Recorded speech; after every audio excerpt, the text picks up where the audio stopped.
Hi అండి. Welcome to Suji vlogs. నేను మీ లక్ష్మీ సుజాత. ఈరోజు మనము ఆలు పరాటా చేసుకుందామండి. ఆలు పరాటా అంటే ఆలు ఒకటే అనుకునేరు, చాలా ఉంటాయి. ఆలు, ఆనియన్, పచ్చిమిర్చి, పాలకూర, కొత్తిమీర, కరివేపాకు, పన్నీరు ఇవన్నీ వేసి చేయబోతున్నానండి. చాలా చాలా టేస్టీగా ఉంటుంది. చాలా మంచి ఫుడ్ అండి. బాగా ఎనర్జీనిచ్చే ఫుడ్డు. పన్నీర్‌లో ఇలా ఆలు ఉడికిచ్చి 2 విజిల్స్ పెట్టుకొని సాల్ట్ ఏసి 2 విజిల్స్ పెట్టి ఉడికించుకున్న ఆలు, ఇలా సన్నగా తరిగిన పచ్చిమిర్చి, ఆనియన్ వేసుకోవాలి. ఆనియన్ నేనిక్కడ 2 ఏస్తున్నాను. మన ఆలుగడ్డ క్వాంటిటీని బట్టి మనం వేసుకోవాలండి ఇవన్నీ కూడా. పాలకూర, కొత్తిమీర, కరివేపాకు, ఇంకా మీ దగ్గర మెంతి కూర ఉంటే మెంతి కూర కూడా వేసుకోండి. చాలా చాలా టేస్టీగా ఉంటుంది. అలాగే ఇప్పుడు ఆకుకూరలు మామూలుగా ఎలా చేసినా పిల్లలు తినట్లేదు కదా! ఈ విధంగా చేసి పెట్టినట్లయితే ఆటోమేటిక్‌గా వాళ్ళకి టేస్టీగా బాగా నచ్చి తినేస్తారు. కొంచెం పసుపేసానండి. అలాగే కొంచెం మిరియాల పౌడరు,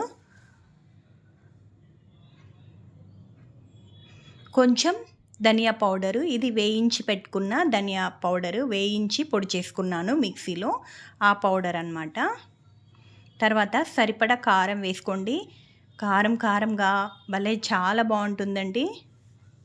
ఇంకా ఇష్టం ఉన్నవాళ్ళు కొద్దిగా నిమ్మకాయ పిండుకోండి. చాలా చాలా టేస్టీగా ఉంటుంది. సాల్ట్ వేస్తున్నాను. దీంట్లోకి మనకి దాల్ కానీ, నిమ్మకాయ ఊరగాయ కానీ, మామిడికాయ ఊరగాయ కానీ పుల్ల పుల్లగా వేసుకొని నంచుకొని తింటూ ఉంటే ఇంకా 2 తినేద్దామా అన్నంత బాగా ఉంటాయండి ఇవి. మీరే చూస్తారు కదా! ఒకసారి మీరు తయారు చేసుకొని చూసినట్లయితే మీకు చాలా చాలా నచ్చుతుందని అనుకుంటున్నాను. ఈ విధంగా కలుపుకోవాలి. ఈ విధంగా కలుపుకొని దాన్ని ఇలా పక్కన పెట్టేసుకొని, పిండి కూడా మనము చపాతీ కంటే కొంచెం సాఫ్ట్‌గా, అంటే కొంచెం ఇలా మెత్తగా ఇలా పట్టుకుంటే ఇలా వచ్చేసేయాలి. ఆ విధంగా మనం పిండినైతే కలుపుకోవాలి.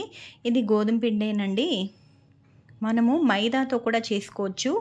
గోధుమ పిండితో మనకి బ్రేక్ అవుతుంది కానీ, మైదా అనేది పట్టుకొని మీకు ఏ పక్కకి వెళ్ళకుండా ఈ ఆలు అనేది పక్కకు వెళ్ళిపోకుండా ఉంటుంది.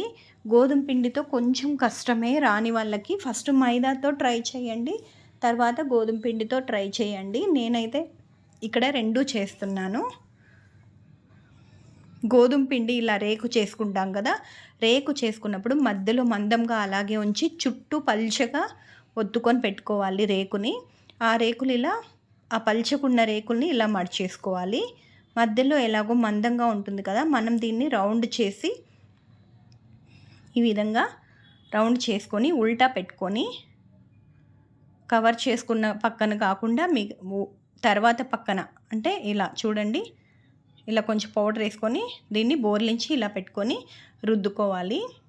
మనము ఇలా దీని మీద రుద్దితే పోతుంది అనుకున్న వాళ్ళు ఆయిల్ కవర్స్ ఉంటాయి కదండీ! ఆయిల్ తీసేసిన తర్వాత ఆయిల్ కవర్స్ ఉంటాయి కదా! ఆ కవర్ మీద చేసుకోండి.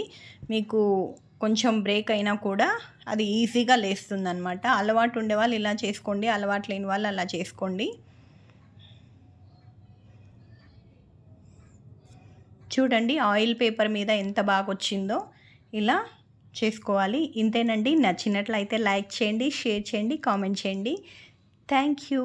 Thanks for watching my channel and subscribers.